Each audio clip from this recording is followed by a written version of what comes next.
Assalamualaikum everyone. After a long time, finally we are back. और आपको रियो को थोड़ी सी डिफरेंट लग रही होगी बिकॉज़ यस इसका टॉप बॉक्स उतरा हुआ है और उसी टॉप बॉक्स के सिलसिले में ही आज हम निकले हैं। तो मैंने कहा कि चलो वाई नॉट आज एक मोटो व्लॉग दोबारा से बना लिया जाए। अब आई डोंट नो कि इसमें आवाज़ सही आ रही है या नहीं बिकॉज़ लास्ट टाइम जो मेरा एक्सीडेंट हुआ था उसकी वजह से मेरा मोटो व्लॉगिंग सेटअप भी ख़राब हो गया था, जिसकी वजह से मैं वीडियोस नहीं बना सका था। तो अब आई डोंट नो कि ये रिकॉर्ड कर रहा है या नहीं कर रहा। होप सो कर रहा होगा, और अगर ये कर रहा है तो आप ये वीडियो देख रहे होंगे। और बिकॉज़ लास्ट एक्सीडेंट में हमारा हेलमेट भी ख़राब हो गया था, तो मोस्ट प्रोबेबली आज हम एक नया हेलमेट भी लेंगे। तो यस आज की राइड थोड़ी सी लंबी होने वाली है। पहले हम जाके अपने टॉप बॉक्स के लिए चीज़ें लेंगे और उसके बाद फिर हम जाएंगे अपना हेलमेट के लिए। तो लेट्स सी कि आज कौन कौन से काम होते हैं। और आई रियली होप कि यार ये मोटो व्लॉग चल रहा हो, माइक चल रहा हो मेरा, बिकॉज़ अगर माइक ना चल रहा हुआ तो ये सारी वीडियो बेकार हो जाएगी। तो let's go for a ride after a long time. और रियो को भी आजकल थोड़ी सी डिफरेंट शेप में है, तो इसको चलाने का एक अलग ही मज़ा आ रहा है। आई नो मैं काफ़ी अरसे से वीडियो नहीं बना रहा था और उसकी मेन रीज़न यही थी बिकॉज़ हेलमेट भी मेरा अपने आखिरी लम्हात पे चल रहा है। बिकॉज़ यूजुअली हेलमेट की लाइफ भी वैसे 5 से 6 साल ही होती है, और क्रैश के बाद से इसका जो वाइज़र है वो टूट चुका है, जिसकी वजह से इसके अंदर बहुत ज़्यादा विंड नॉइज़ आ रही है और पैडिंग भी इसकी अब पुरानी होना शुरू हो गई है।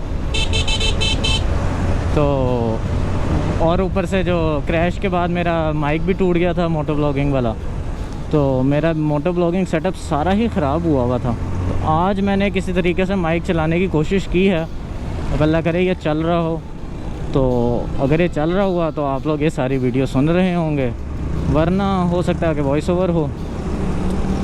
तो फिर जब सारी चीज़ें ख़राब थी आहिस्ता आहिस्ता करके वो ठीक करवाई।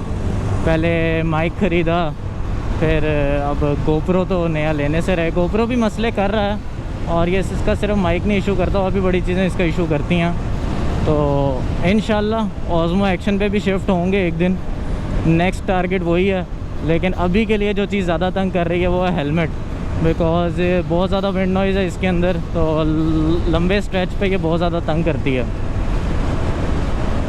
और वैसे भी इसकी पैडिंग और जो अंदर की सारी सेटिंग वेटिंग है इसकी, जैसे अभी अंदर इंटरकॉम लगा हुआ है मोटो व्लॉगिंग का, ये सारा सेटअप माइक सेटअप हुआ हुआ है अंदर, उसकी वजह से जो मैंने लास्ट टाइम इसको खोल के साफ़ किया और धोया, उससे पता लग गया कि ये आखिरी दफ़ा ही खुला। बिकॉज़ अब जिस तरह ये बंद हुआ है इसके बाद ये दोबारा खुल नहीं सकता ये हेलमेट। तो हेलमेट भी अपना टाइम पूरा कर गया। तो अब आज हम जाएंगे नए हेलमेट के लिए और अपने टॉप बॉक्स के जो नट्स वगैरह हैं वो लेने हैं, ताकि टॉप बॉक्स भी दोबारा लग सके। ये टॉप बॉक्स मैंने उतारा था, एक ट्रिप आया था जिस पे मेरी बाइक ने कहा कि नहीं आप नहीं जा सकते, और प्लानिंग तो पूरी थी उस ट्रिप की, नरान वाली साइड पे जाना था हमने। लेकिन ये आपको याद होगा अगर आप पहले से मुझे फॉलो कर रहे हैं, तो मैं जब लास्ट मरी और इस्लामाबाद गया था नथिया गली तक, तो वहाँ पे जाते हुए ही मेरी बाइक ने बहुत ज़्यादा मसला किया था, मिसिंग जो कर रही थी और बंद हो रही थी। तो दैट इशू स्टिल परसिस्ट्स। उसको बड़ा दिखाया, 1.5 साल हो गया, बड़ी चीज़ें डायग्नोस करने की कोशिश की, इवन मेरा पूरा टैंक भी धुला। आप शायद अगर आप इंस्टा पे मुझे फॉलो कर रहे हैं तो इंस्टा पे मैंने वो सारी अपडेट्स दी थी। मैं ये सारी चीज़ें इसकी हर चीज़ ठीक करवाने की कोशिश की। पहले लग रहा था फ्यूल का मसला है, फ्यूल के लिए हमने कार्बोरेटर का फ्लोट भी चेंज कर लिया। टैंकी में जंग बहुत था, पूरी टैंकी वॉश करवा ली। लेकिन फिर जब मैं इसको टेस्ट रन पे लेके निकला हूँ एक दिन सुबह, तो she did the same thing again, जिसमें जब ये कांस्टेंट हाई स्पीड पे चलती है तो थोड़ी देर के बाद ये बंद हो जाती है। हाई स्पीड पे आप इसको चलाते रहो 100-90-100 पे कांस्टेंट जब भी चलती है 50-60 किलोमीटर के लिए, तो उसके बाद ये जवाब दे देती है, बंद हो जाती है। फिर उसको 4-5 मिनट खड़ा रखो, जैसी ठंडी होती है फिर चलने लग जाती है। तो फ्यूल का इशू तो नहीं लग रहा, बिकॉज़ फ्यूल वाले सारे मसले हमने हल कर लिए हैं। At the end of the day फिर यही बचता है कि ये इसका इलेक्ट्रिकल इशू होगा कोई, और इलेक्ट्रिकल में देखा जाए तो CDI यूनिट या पल्सर कोयल, यही दो चीज़ें बचती हैं, और दोनों ही बहुत एक्सपेंसिव काम है। और ऐसा काम है कि जो कि होना नहीं चाहिए, but I don't know why इसमें निकल आया। लेकिन अभी खैर फ़िलहाल वैसे तो ये शहर के अंदर तंग नहीं करती, बिल्कुल सही चलती है। लॉन्ग पे क्योंकि हमें शक था कि ये तंग करेगी, तो फिर हमने रिस्क नहीं लिया जाने का कि हमें ही, क्योंकि GT रोड पे सफ़र तो होता रात में ही है। रात के अलावा आप GT रोड में सफ़र नहीं कर सकते, और रात में अगर ये बंद हो जाती है किसी सुनसान जगह पे, तो वो फिर मसले वाली बात है। और सिर्फ मैं ही नहीं, तो अगर मेरे साथ कोई और एक दो दोस्त भी जा रहे थे तो सब मेरी वजह से तंग होते। तो मैंने फिर खुद ही कहा कि यार नहीं, बैक ऑफ कर लेते हैं। जब तक मेरी बाइक 110% ओके नहीं हो जाती तब तक फ़ायदा नहीं है ऐसे जाने का। तो फिर हमने कहा कि यार चलो, अगर ट्रिप पे नहीं जा रहे तो ट्रिप पे मुझे हेलमेट ने बहुत तंग करना था, आई नो। तो अब जब नहीं जा रहे हम ट्रिप पे, तो हम अपना हेलमेट अपग्रेड कर लेते हैं, ताकि जब हम नेक्स्ट ट्रिप पे जाएं तो हमें हेलमेट की टेंशन ना हो।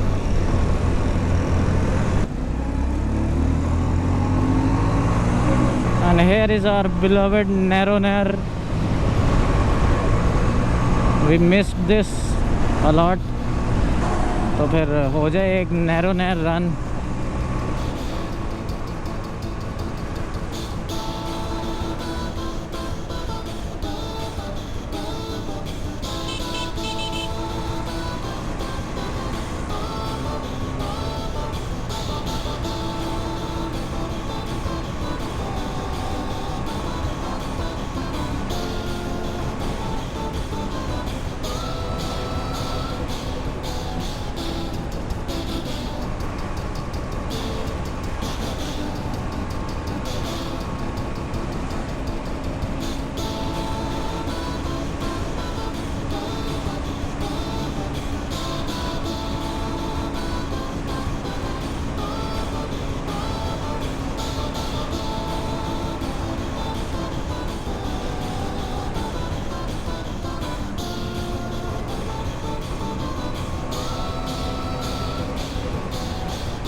कम ऑन, बारिश नहीं यार, no no no no no. वैसे बारिश वाले बादल तो नहीं है, होनी तो नहीं चाहिए, लेकिन आजकल लाहौर का कोई पता नहीं लग रहा। जब चाहता है बादल बरस जाता है।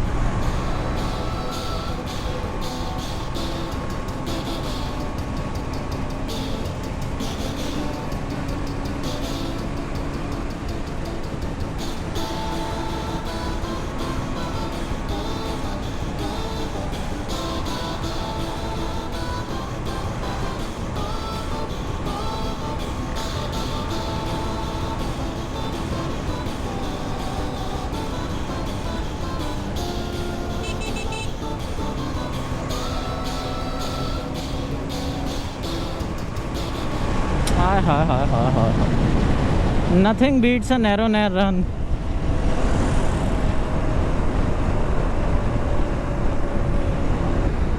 मौसम अच्छा हो गया, नॉइस।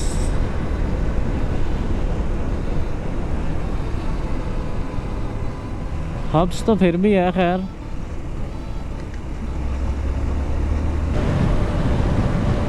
माल रोड पे चढ़ते ही मौसम एकदम से चेंज हो जाता है। वैसे भी दरख्त है ना, तो यहाँ पे वैसे ही टेम्परेचर थोड़ा सा बेहतर होता बाकी की निस्बत।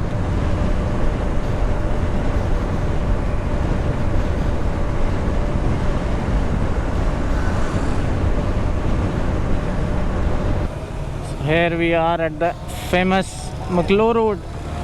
अब यहाँ पे हमने नट ढूंढने हैं। यहाँ पे सारा काम है खपने वाला। जितना आप खपने के लिए तैयार होगे उतना आपको चीज़ें मिलेंगी। तो अब हम खपते हैं यहाँ पे। अंदर कहीं पे बाइक लगा के ना,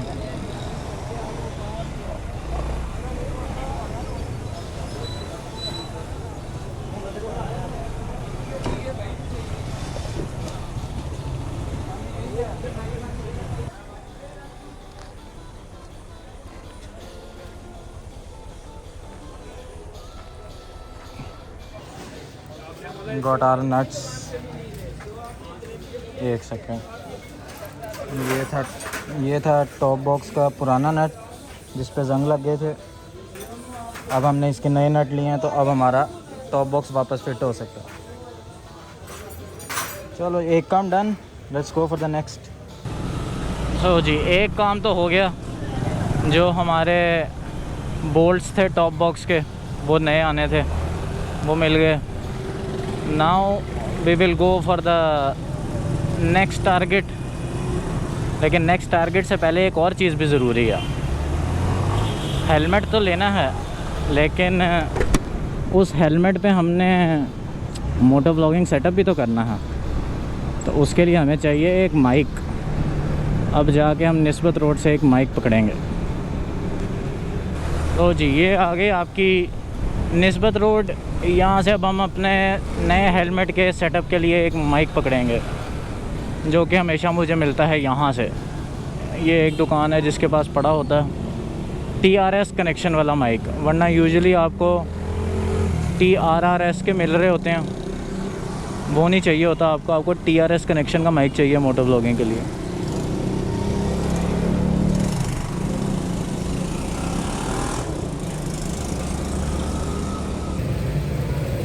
got the mic as well. ये है वो माइक जो मैं यूज़ करता हूँ अपने मोटो व्लॉग के लिए, जो कि अभी भी इस पे यूज़ हो रहा है। Now let's go get the helmet. तो जी फाइनली वी गॉट एवरीथिंग। जो कि हमारे यहाँ के काम थे वो डन हो गए। माइक चाहिए था, हेलमेट माउंट भी शायद हमें चाहिए हो, बट उसके लिए पहले हमारे पास हेलमेट होना ज़रूरी है। तो बाकी टॉप बॉक्स की भी चीज़ें आ गई हैं, वो हम घर में खुद ही लगा लेंगे। अब टॉप बॉक्स, अब चलते हैं द मेन कोर्स, हेलमेट लेने। सो जब तक हम पहुंच रहे हैं तब तक आप गेस करें कि कौन सा हेलमेट लेंगे। लेना तो LS2 ही है, बिकॉज़ LS2 के अलावा और कोई ऑप्शन नहीं है हमारे पास। इंडेक्स ID वगैरह they are not up to the mark, तो उस पर जाने का फ़ायदा नहीं है। अब LS2 में कौन सी ऑप्शंस बचती हैं हमारे पास? अंडर 30K स्टॉर्म तो नहीं आता मेरे ख्याल से 30K के अंदर, लेकिन आपके पास स्ट्रीम 2 आ जाता है, फ्यूजन आ जाता है, रैपिड जो सबसे मशहूर हर किसी के पास वही है। और इसके अलावा ओ भाई, अरे भाई भाई भाई, यही ऑप्शंस बचते हैं और हमें भी इन्हीं में से चूज़ करना पड़ेगा। Either it's gonna be fusion और स्ट्रीम 2। स्ट्रीम 2 शायद थोड़ा सा बजट से आउट हो जाए, लेकिन जाके देखते हैं। एक तो कलर स्कीम्स का भी बड़ा मसला है, जौन सी कलर स्कीम चाहिए होती है वो मिलती नहीं है, उसकी वजह से आपको मॉडल चेंज करना पड़ता है। लेकिन चलते हैं, जाके देखते हैं क्या सीन बनता है। अल्लाह करे कोई अच्छी कलर स्कीम हमें मिल जाए। What is this? हाँ बहुत पीछे से रिक्शा लग रहा था भाई। I thought that was a rickshaw.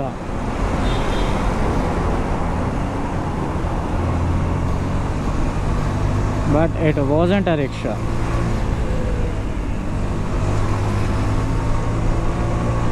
खैर अभी अब अगर हम हेलमेट लेंगे तो फिर वापसी पे तो मोटो व्लॉग नहीं हो सकेगा, बिकॉज़ उस पे तो सारा अभी सेटअप घर जाके होगा।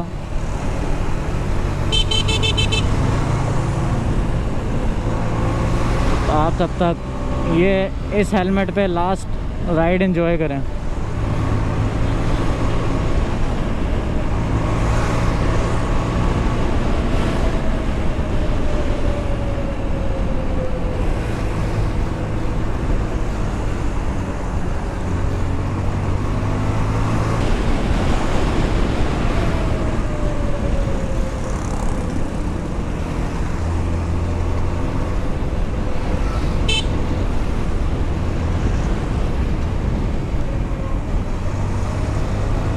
ओहो ये अभी अगर मैं रैव मैच ना करता मैं बहुत ज़्यादा आउटसाइड चले जाना था।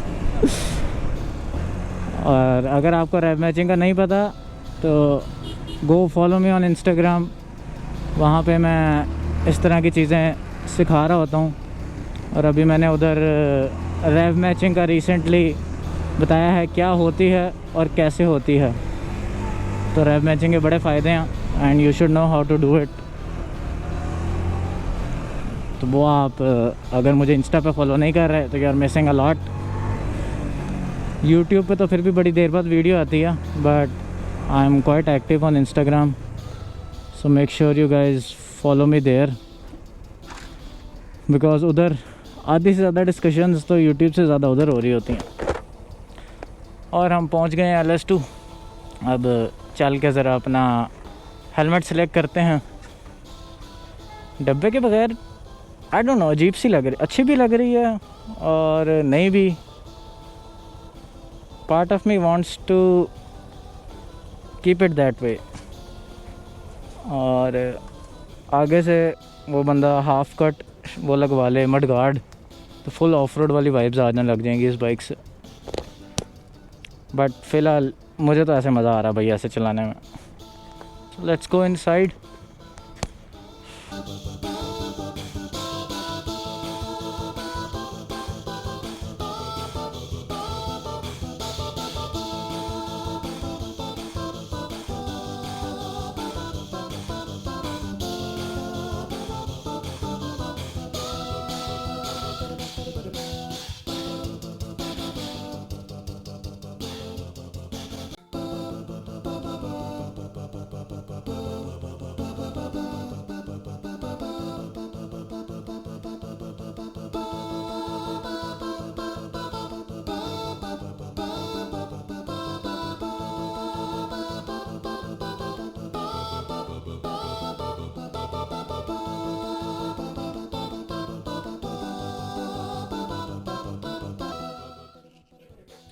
We finally got the helmet. मैं वहाँ शॉप पे तो कोई वीडियो नहीं बना सका because to be very honest इतना ओवरवेलमिंग था, इतनी ज़्यादा चॉइसेस, और जो चीज़ आपको पसंद आ रही थी उसके अंदर आपको कलर नहीं मिलता, जिसमें कलर मिलता है तो उसमें साइज़ नहीं मिलता। सो मैनी ऑप्शंस, और बड़ी मुश्किलों से ये फ़ाइनल हुआ है हेलमेट। थोड़ा सा आउट ऑफ बजट भी हो रहा था। लेने में कोई और हेलमेट गया था, फ्यूजन का मेरा इरादा था, बट फ्यूजन के अंदर कोई अच्छा कलर नहीं मिल रहा था। और उसके बाद स्ट्रीम 2 की ऑप्शन बच रही थी। स्ट्रीम 2 बहुत ज़्यादा कंजेस्टेड फील हो रहा था और उसके अंदर जो कलर मुझे पसंद आ रहा था उसके अंदर साइज़ अवेलेबल नहीं था। तो ये LS2 पे जाके हमेशा ही ये मसला होता है कि आपको जो चीज़ पसंद आती है या तो उसमें साइज़ नहीं होता या उसमें कलर नहीं होता, तो आपको कहीं ना कहीं कॉम्प्रोमाइज़ करना पड़ता है। और फाइनली बड़ी देर देखने के बाद और रिसर्च करने के बाद फाइनली ये वाला मॉडल फाइनल हुआ। तो आइए इसे अनबॉक्स करते हैं और आपको दिखाते हैं कि कौन सा हेलमेट हमने फाइनल किया है।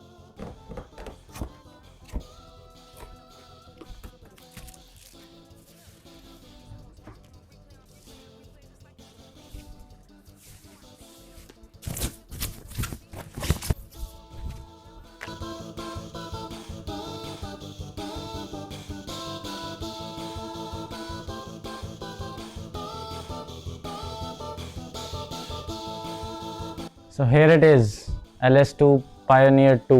इसके अंदर ये Pioneer का नेक्स्ट वेरिएंट है। इसके अंदर इन्होंने काफ़ी चीज़ें इंप्रूव की थी। विंड नॉइज़ Pioneer 1 का बहुत बड़ा ड्रॉबैक था कि उसके अंदर विंड नॉइज़ बहुत ज़्यादा आती थी। इसके अंदर उन्होंने उस चीज़ को इम्प्रूव किया बिकॉज़ मेरे एक दो दोस्तों के पास है, उन सब ने रिव्यूज़ दिए थे कि इसकी इंसुलेशन बहुत अच्छी है Pioneer 1 की निस्बत। तो that's why I went for this. बाकी जो इसके अलावा ऑप्शन थे वो थे Stream 2 और LS2 Fusion, और उन दोनों में ना साइज़ अवेलेबल था ना कलर अच्छा था।